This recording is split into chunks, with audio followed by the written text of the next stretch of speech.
My walk starts from here.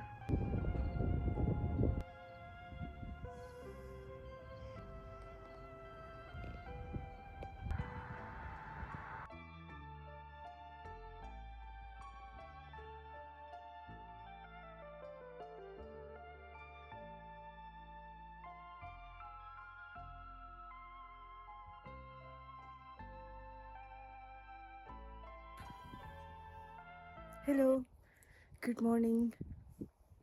Temperature है 10 degree और ठंड बहुत ही ज़्यादा हो गई है। तो देखो, दो चीज़ें ये पहन के आने लगी हूँ मैं। थोड़े दिनों में टोपी लेके आने लगूंगी, फिर मैं ऐसे नहीं कर सकती क्योंकि ठंड होगी। कभी कभी मेरा दिल करता है ये जो इतना डार्क अंधेरा है ना, इसके बीच जाके बैठ जाऊँ और फील करूँ कि क्या फील होता है। हेलो, एक बात आई है, एक पेरेंट्स होते हैं और उनके बच्चे होते हैं। बच्चे हमेशा पेरेंट्स से बात छिपाते रहते हैं, कोई खास वजह नहीं, वही डर कि डांट पड़ेगी, ये सब चीज़ें। और पेरेंट्स हमेशा ये चाहते हैं कि उनके बच्चे उनको सारी बातें बताते रहें, उनको पता रहे कि बच्चे क्या कुछ कर रहे हैं, क्या कुछ कर रहे हैं। ठीक है, इतनी बात समझ आ गई। पर अगर कभी भी बच्चे अपने पेरेंट्स को बता दें, उनसे कोई मिस्टेक हो गई, गलती होगी, कोई कांड कर दिया उन्होंने, तो वो अगर अपने पेरेंट्स को बता दे, पेरेंट्स सपोर्ट नहीं करते। कोई पेरेंट्स करते हैं, पेरेंट्स खुद बच्चे बन जाते हैं। होए, ये क्या कर दिया, तू बिगड़ गया, तू बिगड़ गई, ये क्या कर दिया। मतलब खुद हाइपर हो जाते हैं, खुद बच्चों की तरह बिहेव करने लग जाते हैं कि पता नहीं क्या हो गया। अब बच्चे के ऊपर क्या है कि बच्चे ने जो उसने गलती की है वो भी ठीक करनी है। जो उसके पेरेंट्स इतने हाइपर हुए पड़े हैं, उनको भी नॉर्मल करना है। अब बच्चे के लिए दो चीज़ें हो गई हैं ठीक करने वाली तो अब बात ये आती है कि अगर पेरेंट्स को बच्चे की गलती पे इतना ज़्यादा उसको बुरा फील करवाना होता है, तो पहले क्यों बोलते हैं कि हमें आके बताओ, हम आपकी सपोर्ट करेंगे, हम सॉल्व करेंगे, ठीक है। पर जब बच्चा बता देता है, वो खुद बच्चे को ही इतना सुनाने लग जाते हैं, डांटने लग जाते हैं, है ना, बजाय मिस्टेक सॉल्व करने के। तो बच्चे का कभी ट्रस्ट नहीं बन पाता अपने पेरेंट्स के ऊपर। यहाँ से ट्रस्ट इश्यूज शुरू होते हैं बच्चे के। और दूसरी बात ये है कि जब पेरेंट्स इतना पैनिक हो जाते हैं ना किसी बात को लेके बच्चे के आगे, तो कल को बच्चा भी वही सीखता है। वो भी लाइफ में आगे जाके प्रॉब्लम्स के आगे पैनिक करने लग जाता है। इंस्टेड ऑफ दिस, पेरेंट्स को तो ये दिखाना चाहिए ना कि पेरेंट्स इतने बड़े हो गए हैं, इतनी लाइफ देख ली है। उनको बच्चे को दिखाना चाहिए कि प्रॉब्लम सॉल्विंग स्टेप्स कौन कौन से हैं प्रॉब्लम को सॉल्व करने की। तो अभी लगता है शायद चेंज हो रही हैं जनरेशन्स। अब की जो जनरेशन है वो थोड़ी ध्यान रखती है बच्चे के आगे क्या करना है क्या नहीं। जो पिछली वाली जनरेशन्स थी उन्होंने तबाही मचाई हुई है।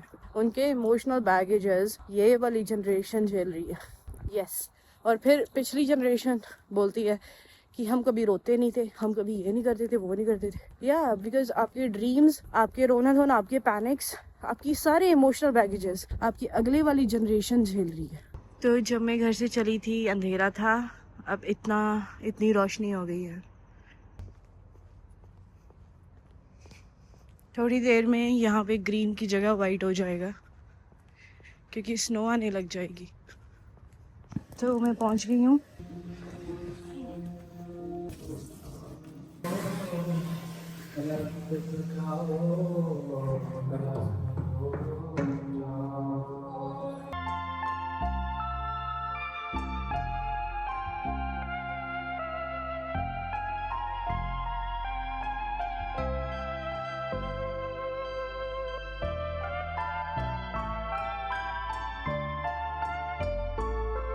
वाह, व्हाट अ सीनरी।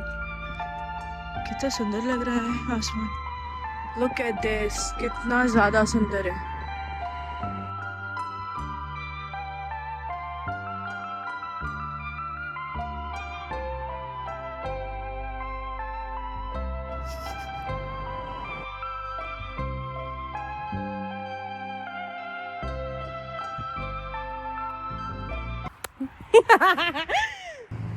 ये पेड़ कितना सुंदर है ना। My walk starts from here. Hello, घर जा रही हूँ। यू कांट इवन इमेजिन कितनी ठंड हो गई है यार, बहुत ज़्यादा ठंड लग रही है।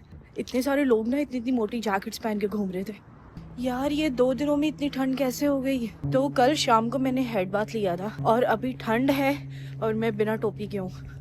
बीमार ना हो जाऊं यार मैं। यार सच में ठंड लग रही है, वो ठंड वाली फील आ रही है 2 ही दिनों में। तो यहाँ तक आते आते ठंड लगनी बंद होगी। ठंड तो है बट लगनी बंद होगी क्योंकि चलने से थोड़ी गर्मी आ गई ना। तो बहुत सुंदर मौसम हुआ पड़ा है, बहुत ज़्यादा। मैं ये सोच रही थी कि यार आगे आगे जाके तो जब बहुत ज़्यादा ठंड आ जाएगी, स्नो आ जाएगी, तब तो वॉक हो नहीं पाएगी, है ना। तो मैं अब कर लूँ जितनी हो सकती है। अभी ताज़ी ताज़ी मैं थोड़ी खुश इसलिए लग रही हूँ क्योंकि किसी को मैंने बहुत ज़्यादा सुना दिया कुछ। यार मैं ना किसी को सुना के ना बड़ी खुश रहती हूँ। गलत बात है, गलत बात है, सच में गलत बात है, सच्ची गलत बात है। पता होता क्या है कि अगर पहले तो मैं किसी की ना कोई गलती या कोई भी आदत मैं सह लेती हूँ, इग्नोर कर देती हूँ। मुझे ऐसे होता है कि कोई बात नहीं, या एक दो बार नॉर्मली इंसान को मैं बोल देती हूँ कि ये ऐसे ऐसे ऐसे है। तो 2-3 बार मैं बोलती हूँ, ऐसे तो कम्युनिकेट करती हूँ। उसके बाद भी जब इंसान दोबारा करता रहता है फिर मैं चुप हो जाती हूँ, फिर मैं बिल्कुल चुप हो जाती हूँ। और फिर एक टाइम आता है जब मैं फट जाती हूँ, या ऐसा होता है। तो गलत बात है, मैं ये नहीं बोल रही आई एम नॉट, तो मैं ये हैबिट को प्रमोट नहीं कर रही, ये बहुत गलत बात है। And I am working on my this habit, yes. तो फिलहाल मैं अपनी 2 चीज़ों पे काम कर रही हूँ जो मुझे दिखती हैं, अवेयर हूँ मैं अपनी। एक है गुस्सा, दूसरी है ओवर थिंकिंग। बहुत हद तक काम किया भी है मैंने इन 2 चीज़ों पे। गुस्सा तो यार बहुत ज़्यादा गुस्सा था मेरे अंदर, हदों पार गुस्सा, बहुत ही ज़्यादा मैंने काम किया इसके ऊपर सच में। And same goes for over thinking. Over think भी मैं बहुत करती थी, तो अब उस पर भी बहुत काम किया है। पर ऐसा नहीं है ये चीज़ें दोनों बिल्कुल चली गई हैं, गुस्सा भी है अभी भी, ओवर थिंकिंग भी है। ऐसे वीडियोज़ में देखने पर लगता नहीं ना होगा कि मैं गुस्सा करती हूँ या ओवर थिंक करती हूँ। सब करते हैं, गुस्सा एंड ओवर थिंक सब करते हैं, बट ये गलत चीज़ें हैं, ये आपको अंदर से खाती रहती हैं ये चीज़ें। सो मैं घर पे पहुंच गई हूँ। तो अभी मैंने एक वीडियो देखी, उसमें एक बात थी, बहुत अच्छी बात थी। मैंने सोचा मैं भी बताऊं क्योंकि सच में बहुत अच्छी बात है। बात ये है कि जब भी आप पीछे मुड़ के देखो, मेक श्योर करो कि आप सिर्फ एक चीज़ देखो कि आप कितनी आगे आ गए हो। इसके अलावा और कुछ पीछे मुड़ के मत देखो।